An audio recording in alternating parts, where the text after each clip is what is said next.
Bonjour Loris Muraille.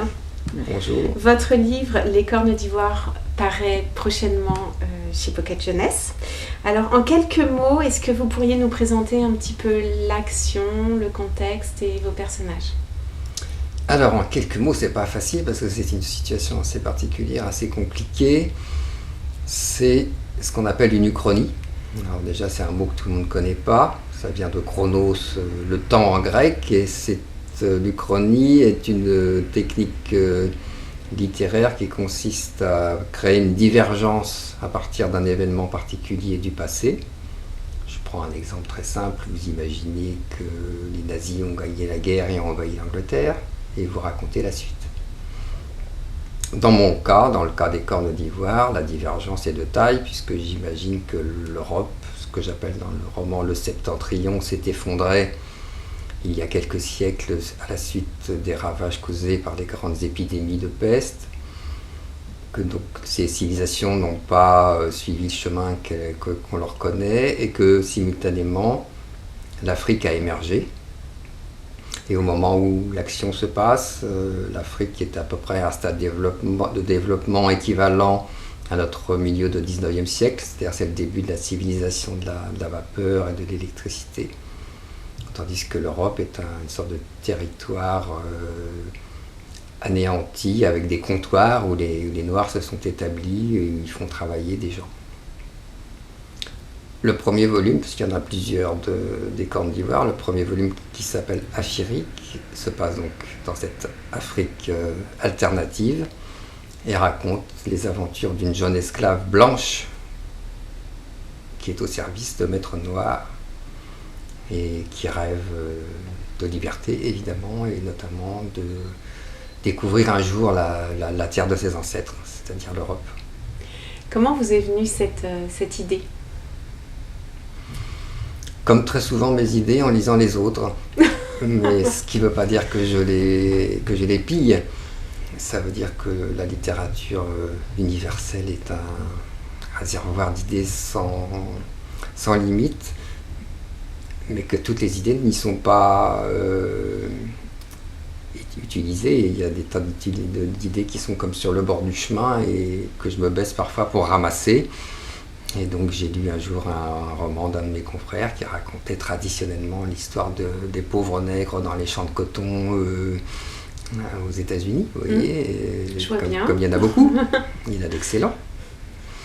Et il ne me serait pas venu à l'idée pour cette raison d'en refaire un, parce qu'il y en a beaucoup déjà, et puis de très célèbres. Je n'allais pas me mesurer à la case de l'oncle Tom, c'était pas la peine. Et soudain, en lisant ce roman, l'idée m'a frappé, voilà, c'est comme ça, il m'arrive d'être distrait quand je lis. Je me suis dit, tiens, et si c'était l'inverse ? Et qu'est-ce qui vous a intéressé justement le plus dans cette, on va dire, inversion des civilisations ? Des places en tout cas, des places, pas des civilisations, mais des places des humains. J'ai trouvé que ça crée une situation extrêmement violente, extrêmement parlante.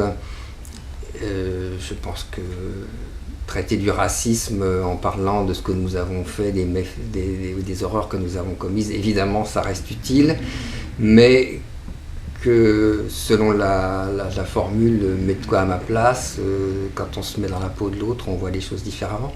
Ouais.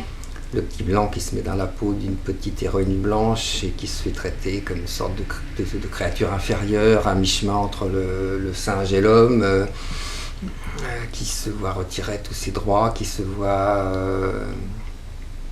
nier dans son humanité, en fond. Je pense que ça crée un choc particulier, pour autant qu'on arrive à s'identifier à ce personnage.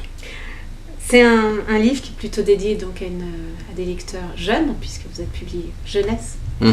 En fait, ce qu'on pourrait souhaiter, c'est que les jeunes laissent distraitement traîner le livre après l'avoir lu quelque part dans la maison, que les parents s'en emparent, le lisent. Avant le début de cette conversation, vous me disiez qu'il vous arrivait de laisser traîner des livres en espérant que les enfants les liraient. Et là, ce serait un peu on peut contraire, faire le contraire.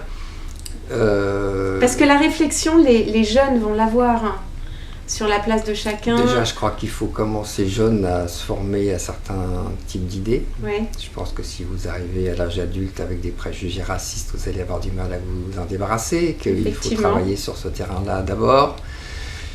Ensuite, eh bien, de plus en plus, déjà, la littérature pour la jeunesse aujourd'hui est une littérature qui empiète sur la littérature adulte. Il y a beaucoup de livres qui sortent, qui sont un peu à mi-chemin, qu'on aurait publié en collection adulte autrefois.